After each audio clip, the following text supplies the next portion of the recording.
light within my heart, light within my thoughts, light within our words. May one and all and everything, blessed and loved ever be. Welcome. I'm Sister Who. With me today on the show, I have my friend Karen Lewis, and we wanted to have a discussion today about the role, I guess, guru, pastor, priest, spiritual teacher, spiritual companion, whatever title you want to give it, the person who is supposed to be encouraging personal and spiritual growth, and dynamics or situations or circumstances in which that is not happening, and in fact the person in that role can actually be adversarial to personal growth.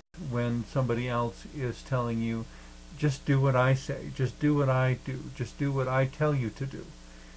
And I'm sure there are a lot of professionals that will hate me for saying that because they want to have that kind of control over their followers. I'm not sure it's ever wise or warranted. I know in my own experience, the best teachers I've had were the ones who asked the best questions, not the ones who provided the best answers. But the further reason I guess I see it as specifically bad is that no teacher, in my humble opinion, or maybe not so humble, has the perspective, the depth of understanding they would need to make those sorts of decisions for another person. You know, you're going to have to live with the consequences of your choices. Who am I to make the choice for you if I don't have to live with the consequences? Indeed, and there's a saying with one of the aspects of Buddhists, one of their codes, essentially saying, trust querence, doubt discovers. Once you said querence, that's the people who ask queries, who ask questions. Questions, yes. The people that are still asking questions, as with the teachers that you were mentioning, are the ones that tend to inspire us and help us to find our own, feed our own personal growth, find our own path along spiritual ways. Once there are answers, once they're, I hope, written in stone, then that's when things tend to become a little more adversarial to the growth of the individual, although very healthy for a large group of people following a particular path. There are wonderful things. As soon as you say written in stone, the metaphor that jumps to my mind is a fossil. Yes. You know, the very notion of writing something in stone is adversarial to the life within the thing continuing. In order to become a fossil, the animal has to give up its life entirely. And the part that I was hesitant about was the Ten Commandments being written in stone by the hand of God in the Christian tradition. With a fossil, we can only understand its life by using means that are not normally available to an average individual. So I'm kind of interested in your analogy. And you know, every metaphor has a point at which it breaks down, I understand, but even granting that, someone who is not a scientist and discovers a fossil will have no idea what they're looking at, because it will be a totally unfamiliar creature, and they may not even have the understanding to know that it was in fact once a creature. You know, to them it may be just an interesting shape in the rock. You know, the idea that this was something that walked or crawled or flew or whatever at some point in the distant past may be beyond their imagination. And so in that sense, I see spirituality and science as very much complementary. So do we need a guru in order to follow a spiritual path? Some would say yes. I tend to politely excuse myself and leave the room as quickly as possible as soon as someone comes in chanting, "I have the answers, I have the answers." I suppose if I were ever put in that situation, my first response would be, "But you don't even know my question. How could you possibly have the answer if I haven't posed the question? And if I don't know what the question is, how do I know whether your answer fits?" So, so what was probably the answer for, in this case, that the person that came in saying that they knew the answers, perhaps they did know the answer for them, in their situation, for their life, for who they are. Well, the other metaphor that pops into my mind as we're thinking about that is, imagine someone coming in and saying, announcing to an auditorium full of people, walking up on stage and saying, "I have your car keys and I'm driving your car home tonight," to which anybody who's thinking would say, "I dare you," because they know that there are 750 cars out in the parking lot, and this person has no idea which car these keys fit. It becomes a totally ridiculous threat, if you will. The guru or jump to Christianity, the minister who says you're going to hell because. If I actually thought God was consulting this person, I'd be worried. Since I really don't believe that God consults any fundamentalist Christian or any other religious leader before deciding someone's eternal destiny, it's kind of a pointless threat. I think my eternal destiny is based on something other than the approval or disapproval of a particular religious leader. One type of seeing some religious texts is that they're a metaphor for the human spirit as we pass through this life. That the text itself is a metaphor? Or you could say, or that in some of them, that it is an illustration of spiritual growth that is possible within this lifetime, within one's lifetime. So that line of thinking would allow the possibility that we may encounter a succession of religious texts throughout our lives, each one somehow carrying us a step further than the last one was able to. Many people I know are very interested in reading spiritual texts from many different traditions. Religion, spirituality is a common thread through all of human history, all of human cultures, and each society that has recorded those experiences in a way that we can access them now, generally is written language, have new insights or ways of confirming the timelessness of some things that are deeper than our conscious awareness. The perhaps exasperating not obstacle,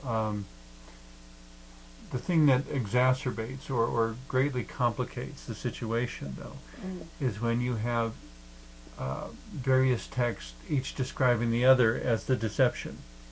We're right, they're wrong. If you listen to them, they're lying to you. We're right, they're wrong. If you listen to them, they're lying to you.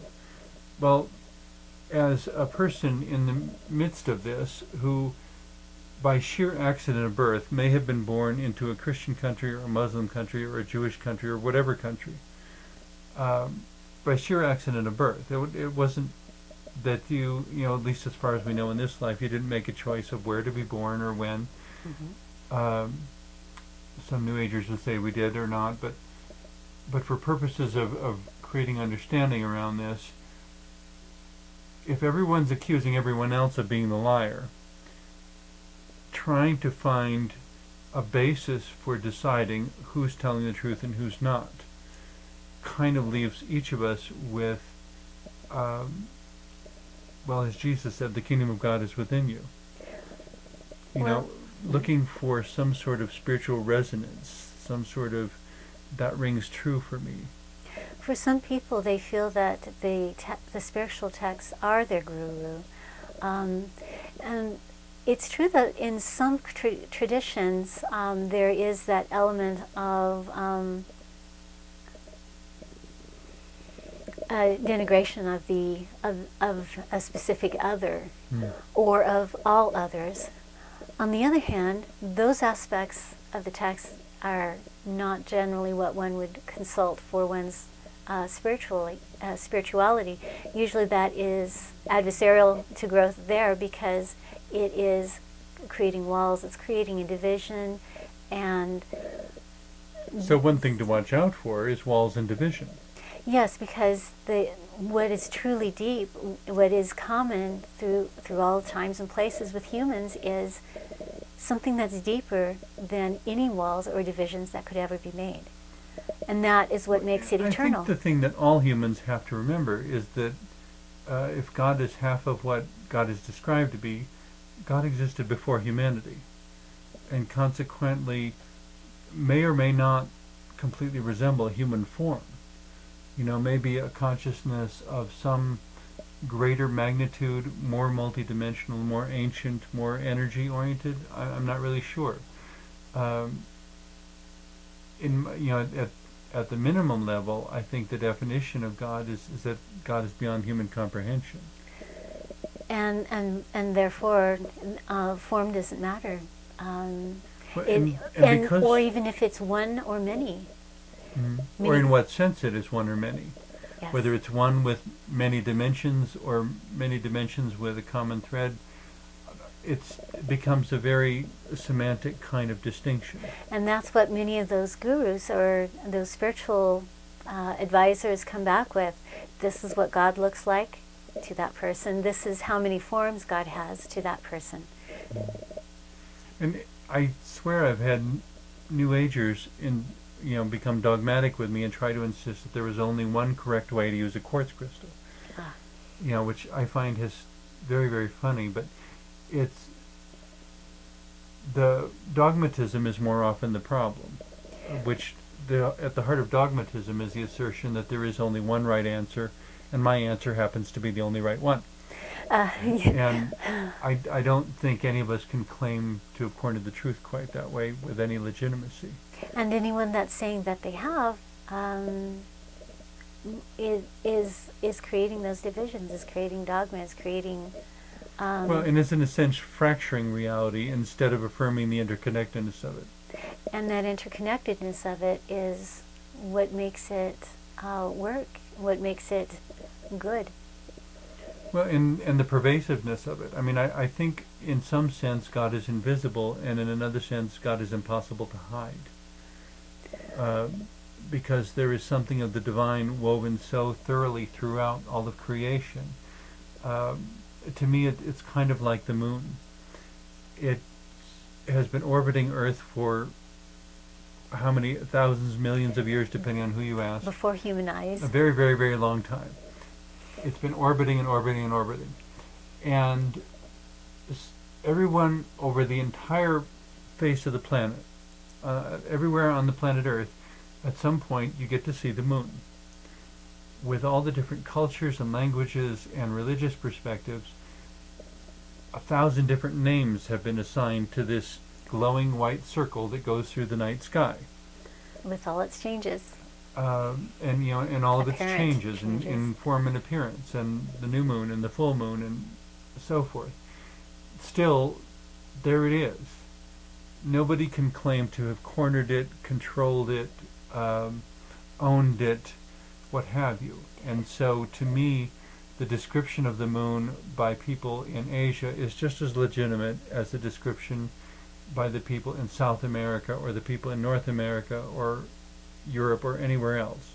Although in each culture, their concept of the moon will have a different resonance, it'll have a different inner meaning. But it doesn't change anything about the moon. It doesn't indeed. It only changes the perception, the understanding, and the relationship that the people have to it. But it doesn't change the moon. And so in a similar way, that which is divine is divine. We can alter our relationship and our perception and our understanding, but we don't alter anything about the divine. The only thing that can alter the divine is the divine itself.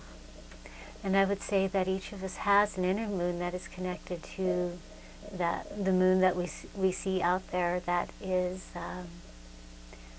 eternal. We have our own way of relating to it, each individual, and yet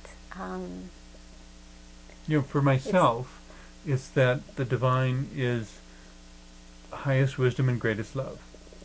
I don't know if that answer is appropriate for anyone else, but it works for me.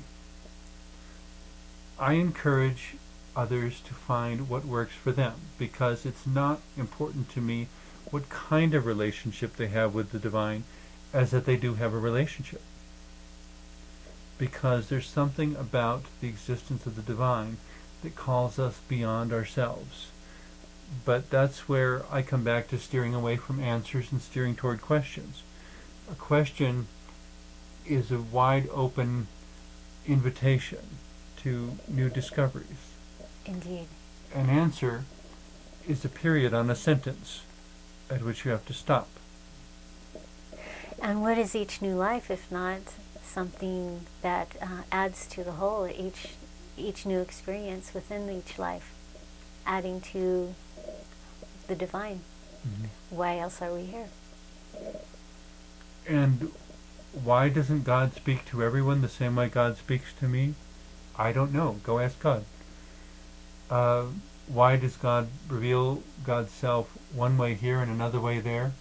Even within the Christian Bible, why does God choose a burning bush, a pillar of fire, a pillar of smoke, Balaam's donkey, on and on and on and on. The quiet voice in the wind, and all the different forms and names throughout the Old and New Testaments. And then with the other religions in other parts of the world and other points in time, God has been conceived of as something not simply as something outside of oneself, as the moon is outside of oneself, whereas but as all of us are part of the God. We are all embodying the God. Everything around us, everything that exists, embodies that principle or that being. Somebody asked me to explain that a couple of weeks ago, and I said, well, I don't know that I contain the entirety of God, but I think there's a divine spark at least. And I would compare it to the difference between holding a glass of water and, in comparison to the ocean. I may be a glass of water, God is the ocean. And I have no way, even if I sail across it 20 times, I have no way of comprehending the whole of the ocean. And it seems to me in spiritual terms, God is a whole lot more vast than any of the earth's oceans. And yet, like water, it's even within our bodies. Our bodies have an enormously high content of water. And interestingly enough, our blood is very similar in composition to the salt water of the oceans. We carry our own internal ocean. But to try to compare all the water from my body to all the water in the ocean, it's incomprehensible. The magnitude and the implications of something as massive as the ocean. And yet there is that resonance. There is that connection does remain there. Well, which some people say is why we're so affected by full moons, and tidal shifts. That just as the moon is pulling on the waters of the ocean and creating effects, it pulls on the waters within our bodies and creates effects. Everything affects everything Coming else. back to our original topic, though, this is where it seems to me whenever a teacher or guru, a spiritual companion, whatever you want to call it, whenever it creates limitation and disconnection between the water of our being and the water of the ocean, a line has been crossed that should not be crossed. And when we have an answer, it's like carving a word or carving a symbol into stone. It loses all ability to grow. And as a living being, what we most need to do during our days on earth, however many or few they may be, is to live. To know the greatest potential and possibility of this combination of thoughts and feelings and form that I am. Despite limitations that might be placed either within one's mind or from outside, from other people, from circumstances. Well, and it seems to me as I ponder basic emotions also, because within various spiritual religious discussions, people like to describe things as based in fear or based in love. I mean, on one level, fear is simply another human emotion that has messages to convey. That's not the level I'm talking about now. What I'm talking about now is this idea of being motivated by aversion to negative consequences. That's what people describe by fear, I think. And as I think about answers constrict, questions expand. Fear constricts. Love expands. Indeed. In order to hug somebody, you have to expand your arms. You can't do it with your arms closed or with things constricted. You can't hug somebody out of fear. You can cling to somebody and possibly strangle them, or squeeze the circulation out of something, but it's not a hug. A hug is an expression, an embrace. It's love. It's support. And in order to do it, you have to be able to open your arms and release the tension. It's joyful and freeing for all who are experiencing it. Mm-hmm. And I did some searching, and I was not able to find out where or when was the original study done, but somebody, I guess, determined quite a number of years ago that according to them, we need 4 hugs a day to survive. I can't remember, I'm not sure if I made the numbers exactly. 4 to survive, 8 to be healthy, and 12 to thrive, or something like that. And I think most of us are probably way behind on the number of hugs we need to get today. Or the number of connections, if you would like to look at deep interpersonal connections as being in some ways equivalent to a hug. Well, which brings us back to our subject. Another thing to beware of in spiritual mentors, leaders, gurus, what have you, is when they want exclusive connection. When they don't want your family, your friends, a competing religion, a different sacred text, anything that says, don't look here, or censors another voice from being in the discussion. If I might use the term I'm familiar with, God put something between your ears for a better reason than being ballast. It's not just because there was an empty space inside your cranium. God gave you a brain to use for constructive purposes, and you can use that or you can abuse it. But it is there, it is available, and because it's there and available, you are invited to listen to the discussion, think about it at length, and come to your own conclusion. And if in anything you need correction, I'm sure that which is truly God is perfectly able to do that. You just have to be listening. And refining one's awareness as one becomes more sensitive to what is expanding, what is heart opening, comes with time. And yet awareness. remembering in humility that we could have heard God wrong. And so again, it's not a recipe, it's a relationship. If it's kind of like feeling I'm supposed to do something and saying, well, if I understand you correctly, God, this is what you want me to do next. And suddenly circumstances don't cooperate. And I have to say, did I misunderstand something? Rather than plowing ahead, insisting, God told me to do this, God told me to do this, God told me. At some point, if I were one of the ones along the way, I'd have to say, well, God didn't tell me. So if you're going to do it, I guess you're going to have to do it on your own, because I've received no confirmation of supporting you in this. And that's got to be a legitimate sort of response also. And it doesn't mean you're attacking the person, but it does mean we have to proceed with humility and keep listening. Humility is one of the things that all people say of people that are considered truly great in spiritual traditions throughout time, both that and the ability to listen, to empathize with others. Mm-hmm. Humility and compassion. Yes.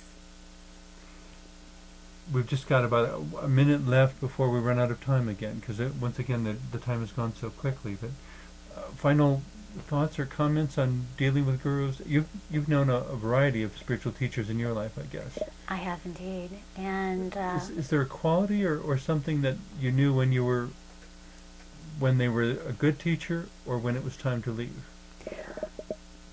I do know that when it was a good teacher, that we were able to help each other to grow. And so they were growing too. Indeed. And I think that ability to continue to grow no matter where one is along one's path is part of what is required in someone who it can be a good spiritual advisor or companion. And there's not ever truly just one in a person's life. We find them everywhere and in unexpected forms and unexpected moments.